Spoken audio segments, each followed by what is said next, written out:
সকালবেলা সূর্য যখন উঠে, এই সূর্য উঠবার 15-20 মিনিট পরের টাইমকে এশরাকের সময় কয়। স্বাভাবিকভাবে আমরা তখন কি পড়ি? এশরাকের নামাজ পড়ি।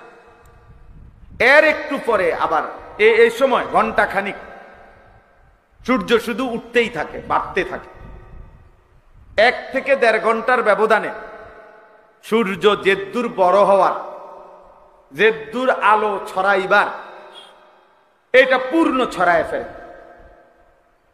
এরপরে একটা নির্ধারিত সময় পর্যন্ত ওই আলোটাই আলোকিত করে রাখে। এরপরে আবার একটা সময় আসলে সূর্য হেলতে শুরু করে।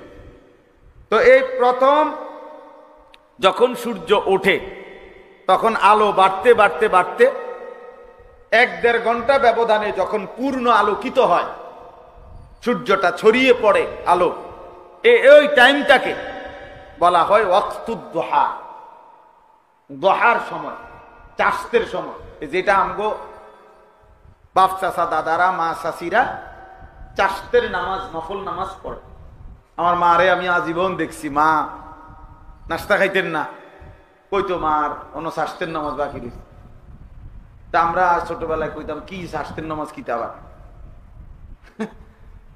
মনে করতাম কি শাস্তের নামাজ।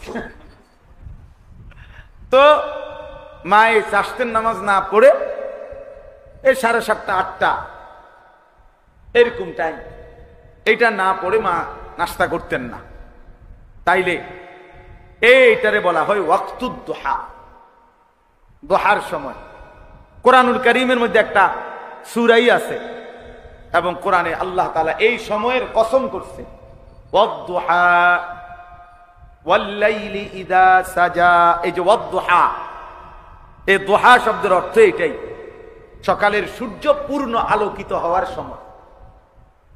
তো সকালের সূর্য যখন পূর্ণ আলোকিত হয়, এই টাইমটাকে বলা হয় ওয়াক্তুদ দুহা